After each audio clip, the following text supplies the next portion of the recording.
My name is Bill. Most people know me as Napoleon, a former member of the Tupac Outlaws. In my short life, man, I experienced a lot of things out there.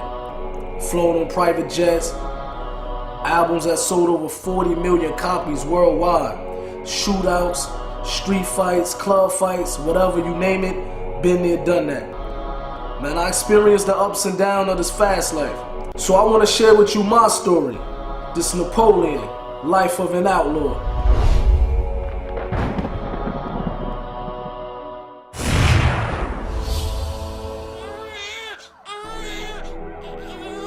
I was 3 years old when my mother and father got murdered. After the murder of my parents, me and my brothers, we was in the house with the dead bodies for 24 hours. And I remember as a kid that I was biting my mother, trying to wake her up.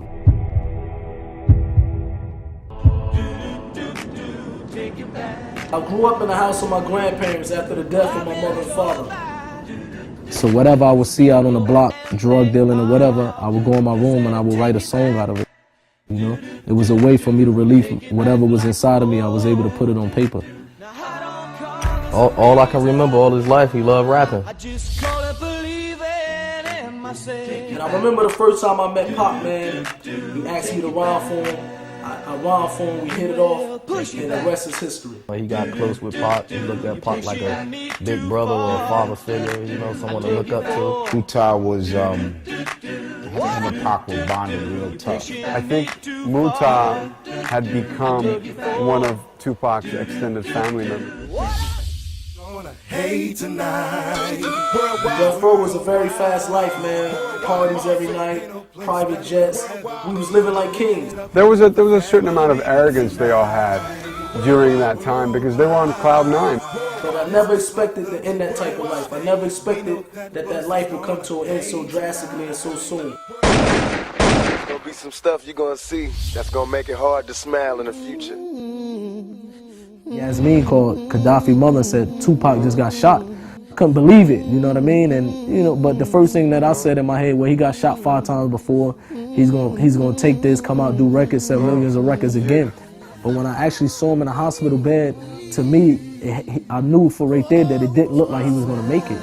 You know, and Pac loved them, and them two was bonding. So I know it affected him real hard. Once again, Tupac Shakur dead at the age of 25. It was a time when I was in the music industry and I had 3 houses at one time. Money was coming in, but I didn't have no inner happiness, you know what I mean? I didn't have happiness inside of me. So I knew that it had to be something else out there that could bring happiness besides money, jewelry, cars, and fame. Because once you get to a certain level, you start searching. And what I did is I turned to experiment different drugs and I turned to drinking alcohol real heavy. He was always liquored up. He was always liquored up and smoking weed. I seen him wild out with the girls, wild out drinking alcohol, getting drunk, fighting. And I happened to one day be in a recording studio and I was very intoxicated. And I got into a fight with my little brother and it got to the point where I almost probably killed my little brother. I hurt him so much that he had to go to the hospital to get staples in his head. And it happened to be a Muslim brother who was in the parking lot and he broke the fight up. He calmed me down. He came and spoke to me. I said, imagine tomorrow waking up sober and realizing that you killed your brother. How would you feel about that? They always asked me to come to the masjid, and for a while I was ignoring them. And when I first went up there, I remember I went up there deep, about 20 or 30 boys with me. And I went there expecting that it's just going to be like how I roll everywhere else with a posse, a crew, and we just going to hang out. But when I went there, that's when I seen something different that basically inclined me to want to know more about what these people was upon. That's what changed my life ever since then.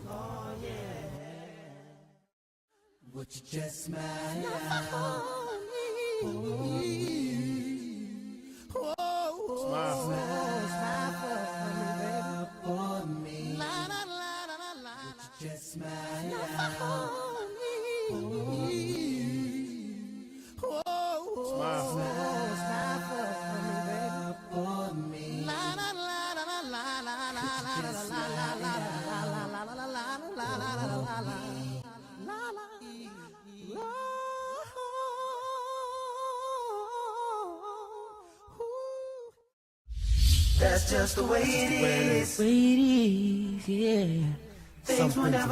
He got an awakening. Islam has given Mutar a purpose. Overall, man, my brother, he's a different person now, man. I think Napoleon has changed in a way where it's beneficial to the children, beneficial to himself, to his family, and to his friends. But when I looked at him, he definitely inspired me to want to, give back to the youth and give back to the community in a way, saying that Islam only offers you. He had a lot of potential, but he also had a lot of anger and unresolved issues that I think Islam probably gave him solace and peace. Mutar is a good brother, and personally, I'm striving to be more like him. Napoleon, may Allah reward you, bro. You're a good dude. You're ahead of your time. You're a leader and a sign for all of us. And, I'm going to ride with you to the wheels fall off. Words from your little homie, young little Big H Ryder. Shalom Alaikum. Things will never be the same. They're never gonna be the same. Yeah. That's just the way it is. Oh yeah.